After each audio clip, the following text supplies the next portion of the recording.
doctor of medicine. Tonight's story has the title, Who Search for Truth. Guardian of birth, healer of the sick, comforter of the aged.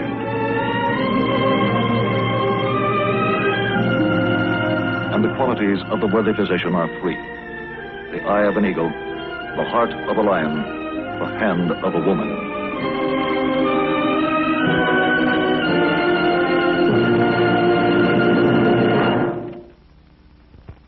Our actual case history tonight concerns one aspect in the field of physiology.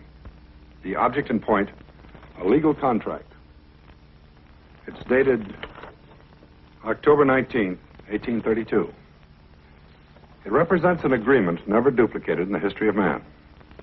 The case in point, Alexis St. 19-year-old French-Canadian, occupation, fur trapper.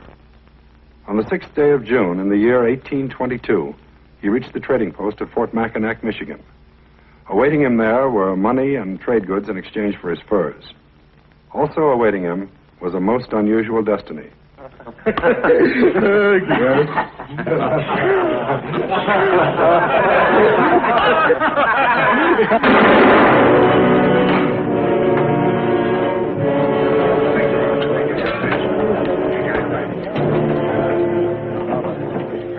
to the hospital. Get Dr. Beaumont. Hurry.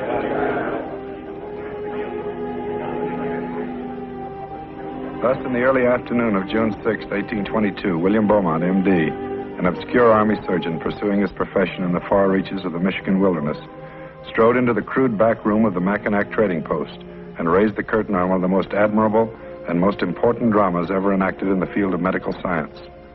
And that drama is still with us today, every last detail, carefully annotated and preserved in William Beaumont's own handwriting. These are his words. This is his story, as he himself set it down.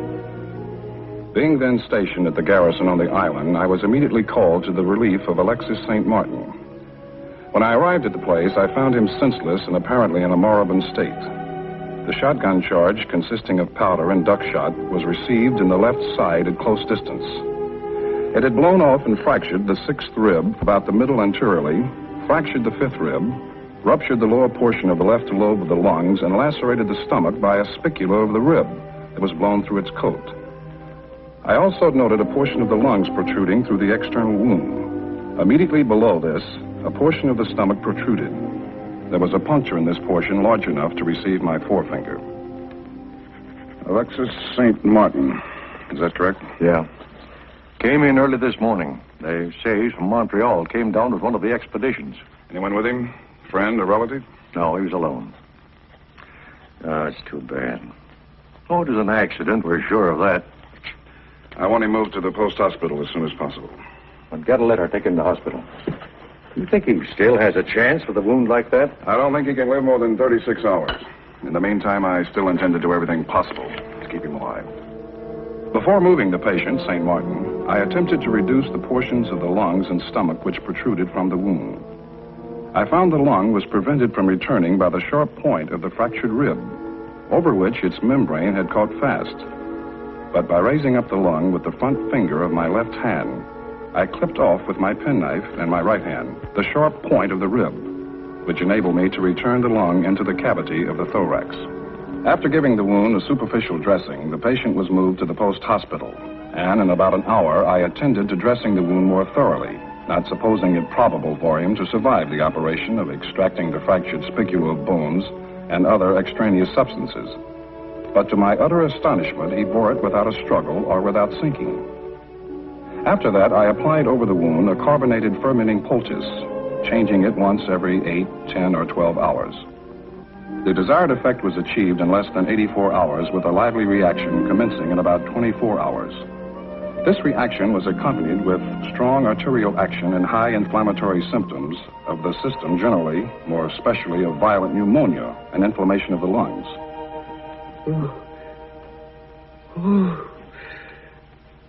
Help me, mon Dieu, the pain. Sainte Mère, help Alexis. All right, son, lie quietly. Another few minutes and I'll let you alone. Doctor, in one pain. I told you to lie quietly. Now do as I say. I die. What praise? You must please get praise. He was here this afternoon. He'll be back again tonight. I die. I don't want death. I pray. Not here. So far away from Maria.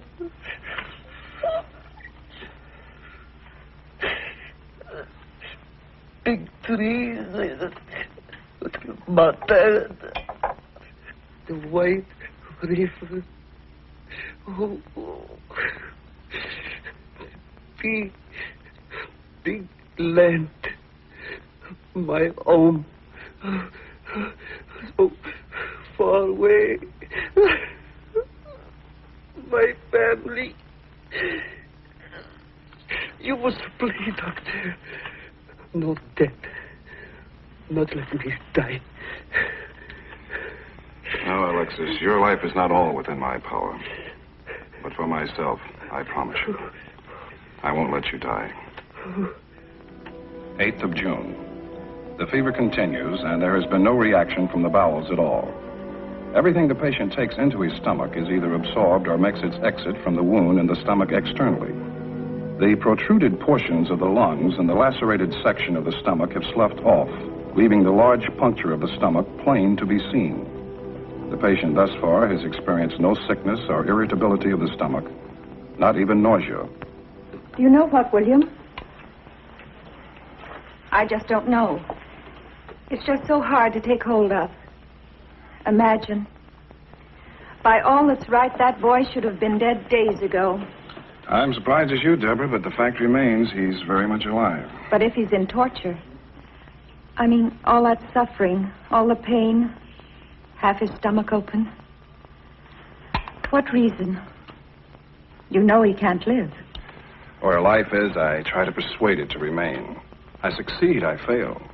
The final voice is never mine. But this poor boy, what possible hope is there? I don't know. The hopeful, the hopeless. It's a grave question, but it's not my field. I'm a medical doctor, not a philosopher. I'm not much of a businessman, either. There aren't too many that are pressing. Just 3 or 4 here. And this one. Well, and maybe this one here. And this one. It's really not too pressing. Is it, William?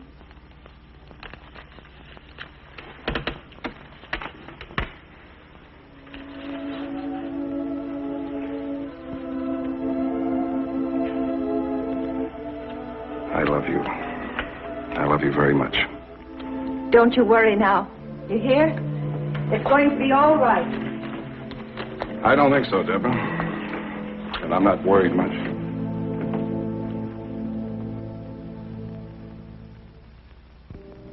So it continued. The townspeople stood by and waited for Alexis to die. But the waiting stretched into days, weeks, then months. Alexis hung on desperately. He would not die. Dr. Beaumont examined and treated the patient daily, recording every step, every observation down to the smallest detail. So complete, so thorough are his notes, that even today they would be a credit to the finest hospital in the world. The 27th of June. After 3 weeks, his appetite is now regular. The stomach has shown not the least disposition to close its puncture by granulations. The 18th of July. The 6th rib, which was worst injured and blown off entirely in the first place, has become carious or decayed at its fractured extremity. I have been obliged to amputate it about midway between sternum and spine. I did this by dissecting around, separating and retracting the intercostals to the sound portion of the rib, and then sewing it off with a very narrow, short saw, which I made for the occasion. The operation succeeded admirably. To retain food and drink as much as possible, I have kept to the opening in the stomach a firm compress of lint, fitted to the shape and size of the puncture and confined by straps of adhesive. Under these dressings, digestion is as completely performed as in the most healthy person in the vicinity. I am even able to see digestion go on each time I dress the wound. After trying every means within my power to close the puncture of the stomach without the least appearance of success, I gave over trying. 28th of April. Today I have been informed by authorities of the town that they're not able, nor are they required, to further provide for Alexis St. He is a pauper, no friends, no money. They propose to pack him off in an open canoe to his native place, Montreal, nearly 2,000 miles distant. My protest against such inhuman disposal of a person are of no avail, even though the authorities are aware it will mean death for him.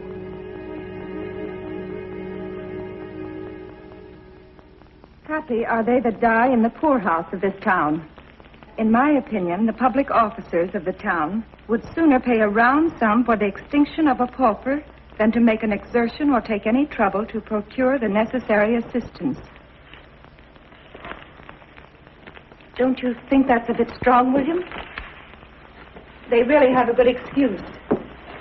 They say the charity fund is low. The town just can't afford it. Alexis St. Martin's a human being. Because he lacks property doesn't make him less worthy of life than the rest of us. Oh, no, I imagine it doesn't. May the Lord deliver us from evil. And what greater evil could befall a human being than to become dependent on the charity of this town in time of distress? It certainly is too bad, William. I wish there was something I could do. Oh, there's something we both can do. Something we must do. We'll take him in with us. We'll give him lodging and anything else he should need. Oh, but how can we afford it, William? I don't mean to be selfish, but it means feeding him, clothing him, other things. How could we do it? You know the bills we have already. How could we do it? We must do it. No one else will. You clear out the attic. I'll move him in tomorrow morning.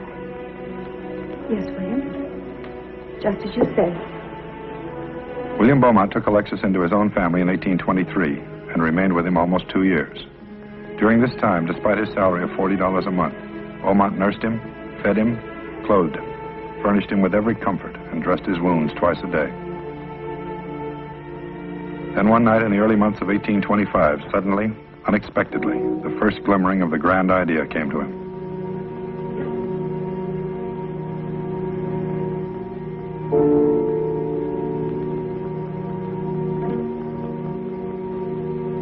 When he lies on the opposite side, I can look directly into the cavity of the stomach and almost see the process of digestion. It is my observation that this case affords an excellent opportunity for the experimenting upon the gastric fluids and process of digestion. It would give no pain nor cause the least uneasiness. I may therefore be able hereafter to give some interesting experiments on these subjects.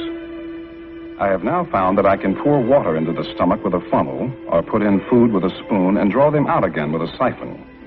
I have frequently suspended meat and other substances into the stomach perforation to ascertain the length of time to digest each.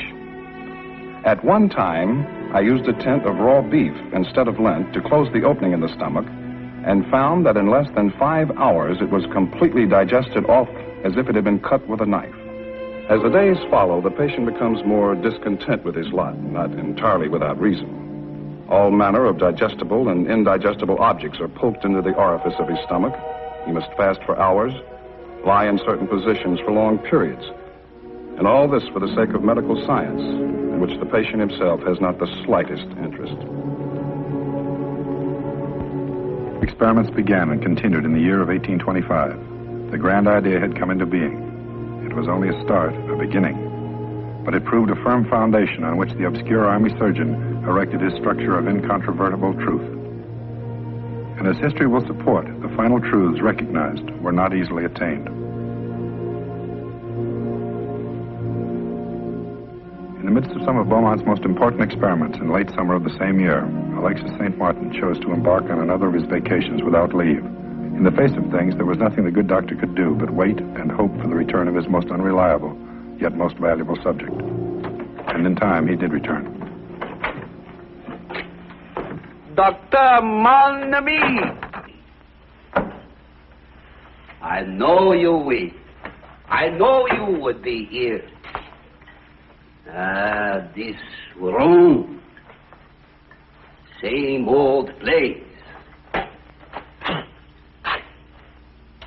I know you would wait for Alexis. You say nothing.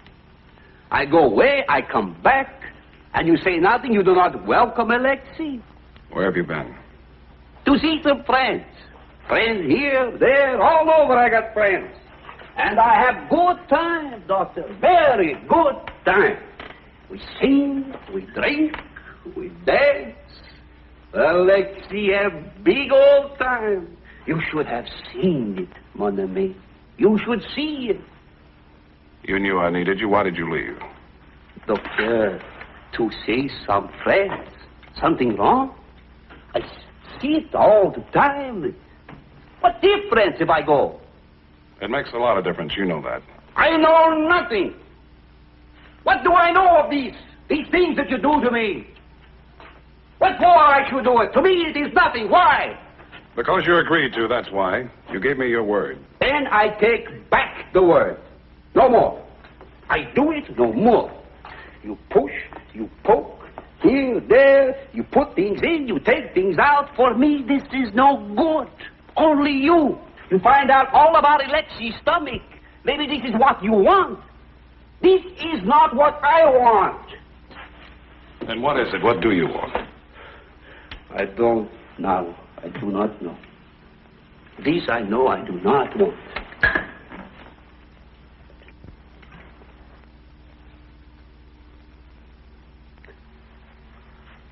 Maybe it's better if you give me some money.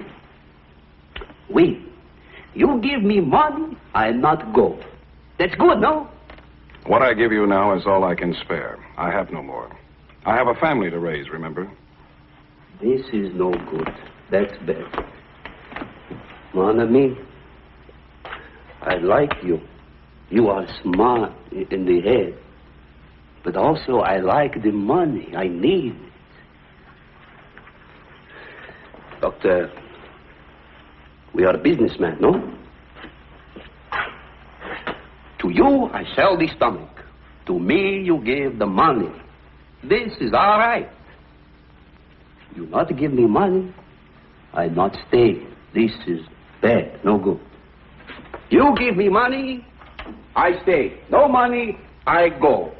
Wait.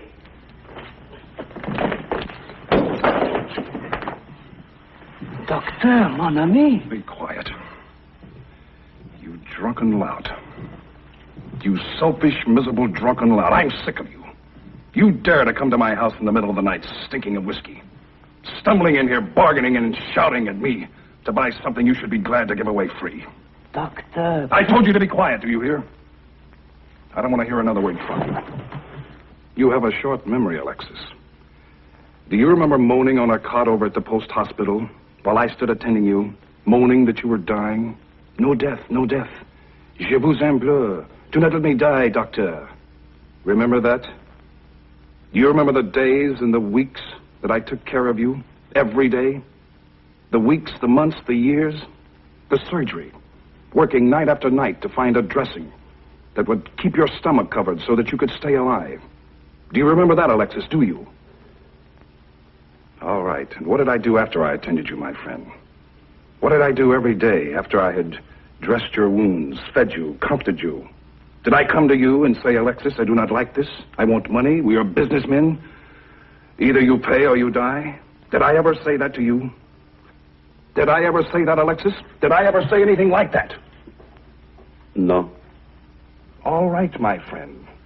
Then why do you say it? Why do you ask this of me? It's the money, doctor. I need the money. You've needed money ever since I met you. I gave you all the help and care and medical attention I could, but I never asked you for money. When you were put out of the hospital because you were a pauper, you couldn't pay. My wife and I, we took you into our home, food, clothing, everything you needed. And did we come to you and say, Alexis, we want money? Either you give us money or we will put you in a canoe for Montreal? And most likely you will die on the way. Is that what we said, Alexis? Does that sound like anything we ever said? No. Then why do you ask these things of me? Why do you ask these things of me? Alexis, it has been a long time since we first came together. Years. Time and again I've tried to explain to you what it is I'm trying to do. I know it was difficult for you. The language, the science. But I hoped you had realized at least how much this can mean, how important it can be. Can't you see it, my friend? Can't you realize it? For the first time in medical history, day by day, we are gifted with the sight of a vital organ in action within a human body. Never has such a thing been known or seen, but it has happened. It is happening now, to us, you and me. Think of what this can mean, what we can do, what we can accomplish for everybody in the world to come. How much sickness we can prevent, disease. From what we learn from you, how much suffering and ignorance and death can we conquer? There are no limits, no boundaries. Your accident, this opening in your side, will make your name famous throughout the ages of man. Can't you realize this, Alexis? Alexis.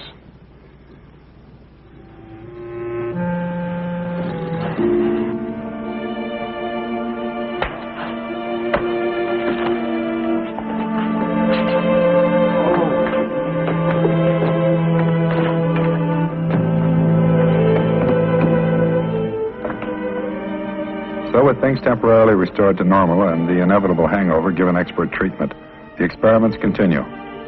Experiments which were successfully executed almost in the depths of the wilderness, without knowledge for research or special education in the field of chemistry, without the aid and resources of shining, up-to-date chrome and stainless steel laboratories, but with the most crude and primitive instruments and equipment, most of which he had to fashion with his own hands, transferred from one Army community to another, from Fort Mackinac and from thence to Fort Niagara, somehow managing to persuade his prize patient Alexis to accompany him. The $40 a month Army surgeon, the grand physiologist from America's backwoods, plodded on and on with his experiments. And then while at Fort Niagara, there came one fateful day late in August of 1825. Oh? And one of the neighbors saw him on the road last night. Alexis told him he was leaving you. He didn't know where he was going, but he was leaving you for good. So he was gone. Alexis, the prize patient, the reluctant, unthinking backwoodsman, who unwittingly, perhaps unwillingly, served all humanity. Beaumont was stricken, but he decided to give to the world the results of the experiments he had made, medical facts and findings, which today, as they did then, profoundly affect the lives and health of every one of us. In August of the year 1829, after 4 years of constant seeking and searching, Beaumont located Alexis St. Martin in Lower Canada, and after much correspondence and many promises, finally persuaded him to return to him. And Alexis did return, with children and with a wife for whom he demanded steady employment. Thus the experiments resumed where they had left off too abruptly 4 years before. Even though a legal contract was drawn between the two men, it made no difference to Alexis. Soon there would be the usual drunken sprees. Again, the impossible demands for more money, more luxuries, more everything. And as suddenly as before, in the early months of 1834, mon ami, Alexis, made his final departure into Lower Canada. The last entry was made. A chapter of American medical history had come to an end. William Beaumont never saw Alexis St. Martin again. The one-time Army surgeon who rose to the heights finally settled in St. Louis, Missouri. And there on a clear spring morning, the 25th of April, 1853, his last breath was recorded. A few years later, the body of his beloved wife, Deborah, was also laid to rest. And there in modest graves, they sleep together, side by side. William Beaumont, M.D., whose life work takes his place among the most important physiological experiments of his or any other age. Most of our knowledge of the human stomach today is traceable directly to detailed studies and observations of America's backwoods physiologist. Knowledge which establishes a broad foundation for the treatment of all the various disorders of the stomach, organic and functional. Knowledge which permits life-saving surgery of the stomach and abdomen, never before dreamed of. All from a crude 19th century dwelling in the backwoods of Michigan. William Beaumont, M.D., 1785, 1853.